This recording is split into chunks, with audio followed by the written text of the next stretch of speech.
So the history of magazines. This is a cover. I just Googled old magazines. This is October 1909. Scribner's magazine, which is an early popular magazine. You see it's 25 cents, which is a lot of money in those days, by the way. The word magazine evidently comes from makhazin, which is the Arabic word for storehouse. Now, the rest of this history, I have to admit, I purloined. I pulled a slide presentation. It looks like it was made by someone who might not speak English so well, but it was, well, come on, it was the best thing I could find.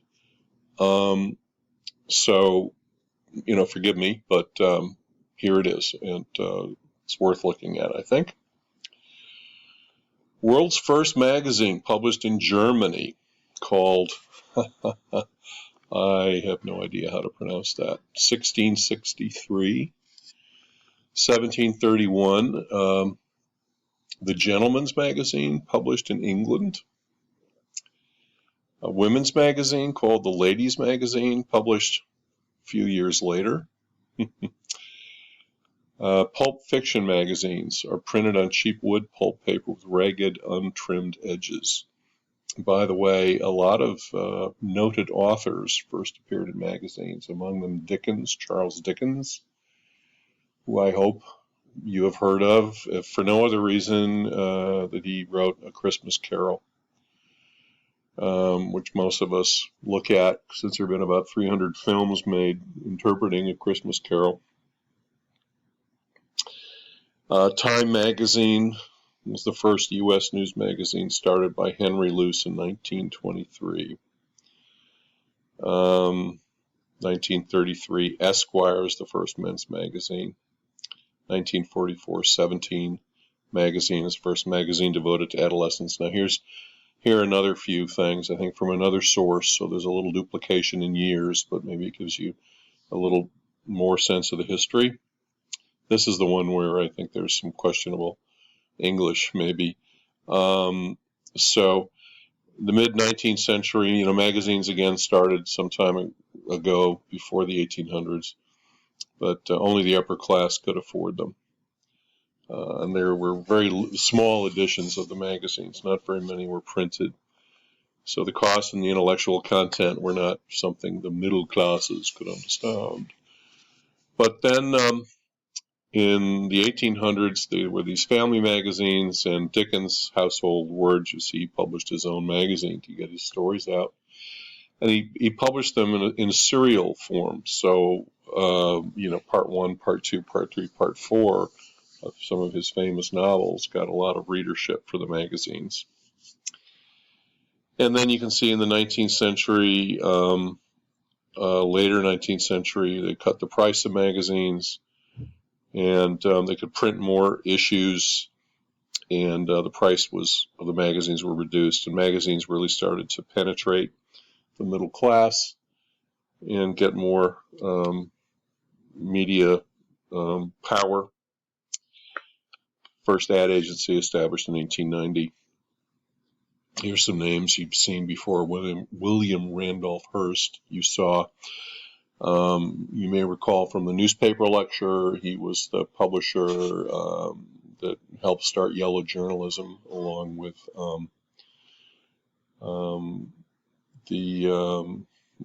Pulitzer, Joseph Pulitzer, sorry guys. He also published magazines. And in fact, the Hearst Corporation, as we also saw in the last class, Hearst Corporation is going strong today, publishing Esquire, publishing Cosmopolitan, and I think Ladies' Home Journal is over there. Good Housekeeping is over there, I know.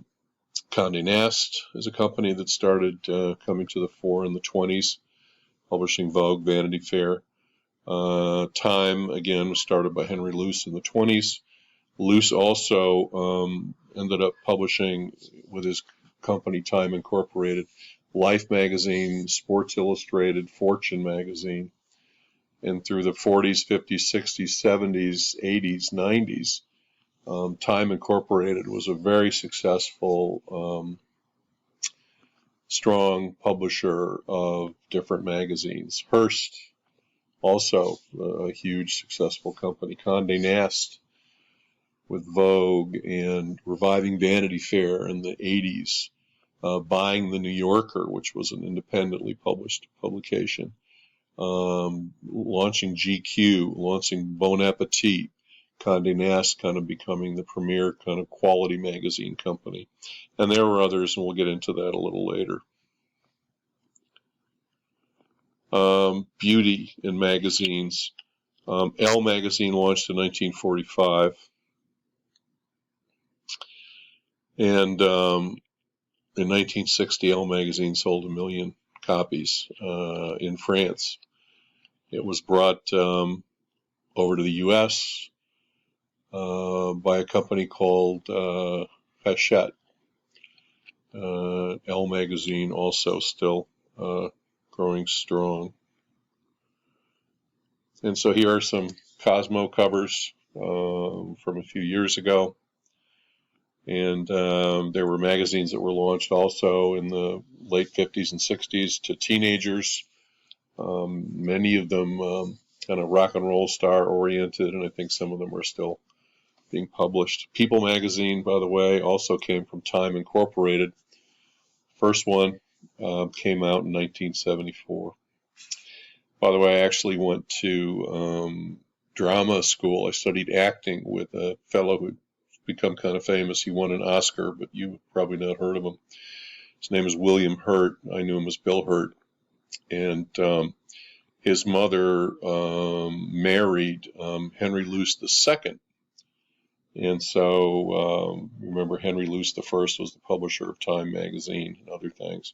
Henry Luce II is the one who decided to publish People magazine. Very obvious, very, very successful magazine. What hurt the print business? Just it affected it dramatically, as it has affected everything else, is the internet, originally called the information superhighway, becoming a big, big factor in the early and mid 90s, and taking money away from magazines and all other printed media. And this shows the decline in media spending since you see the first decline kind of in the late 90s, and now you see it going down, down, down. This is per capita magazine advertising spending from 1990 to 2017. This is dollars per person going down. If you looked at actual spending, it would be going down even more than that. But the point is that spending is going down, and all printed paper media spending is down. So, we have looked at, I'm going to do my usual crazy thing here and zippity zap around here in our presentation, which I reserve the right to do whenever I want. Let's just look at where we are in our agenda. So we're now ready to talk about buying magazines. How do you buy a magazine if you were a media planner or buyer? Then you can see we have a little bit more stuff ahead of us, but we're making some progress here on our lecture. Now I'm going to fast forward back to where I was. Where was I? Yeah, I was. There I am. Okay, good. Okay, let's just go back. So, folks, just as you did with newspapers, your first decision is, are you going to go national and buy the whole readership of a magazine, or are you going to pinpoint geographically or even demographically? And it's important to note that pretty much all of the big magazines that you know about, you can buy regional, local, city-by-city issues in of the magazine if you wish for your advertising. There are companies often owned by the parent magazine company that will do that for you. Time Inc. has a company called, I want to say, MNI, Magazine Networks International, that'll help you buy regional editions. At least they used to up until a few years ago.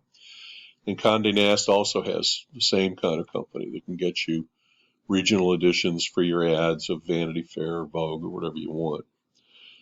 Positioning is really the big kahuna in advertising, buying, and negotiating. And here, obviously, the goal is to be on a page which is likely to be turned to, most likely to be looked at by your audience. And there are lots of guidelines. And obviously, the more popular a page you want, guess what? The more you pay for it. So that's why it's a key part of the negotiating. Size of schedule means, lots of magazines are monthly or they're weekly.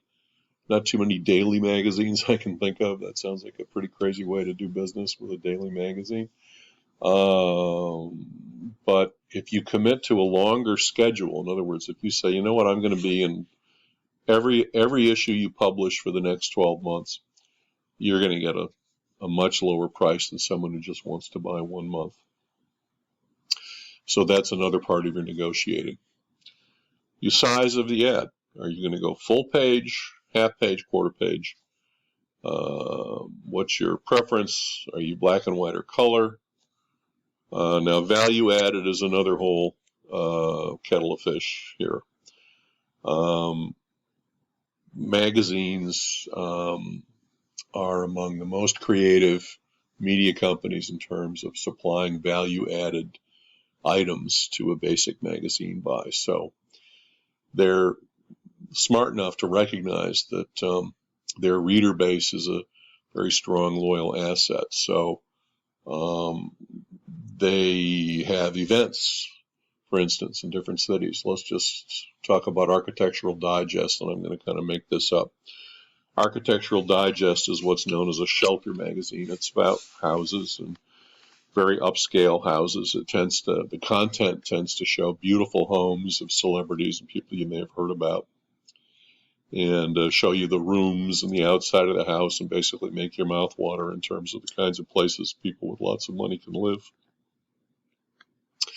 And the ads are endemic ads. Endemic means that the product or service being advertised relates directly to the content of the magazine. So in the case of Architectural Digest, it would be manufacturers of refrigerators and sinks and windows and anything that you'd want to spend a lot of money for and put in your house. So getting back to my point, value added.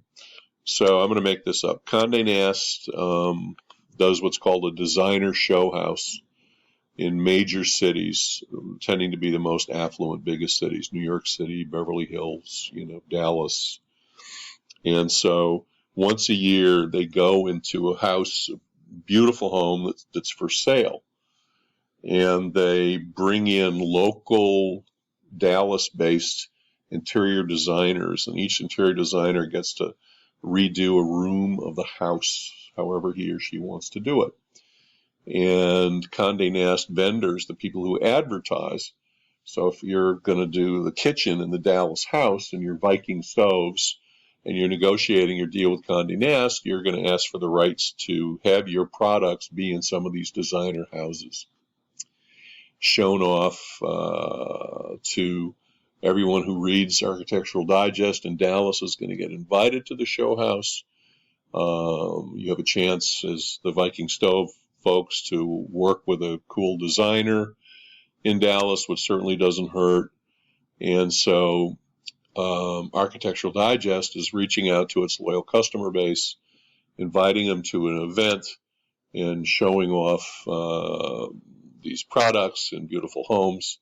And thus they're able to offer someone who buys just the pages in the magazine some value added exposure to their audience. And so it's just a question of how creative you want to be, etc. here. Scent sampling you can do in magazines. You can't really do that too well on the internet, folks, at least not yet that I'm aware of. Advertisers that want their ads to stand out, in addition to negotiating on placement in the magazine, can also print on thicker paper as a way to stand out. They can have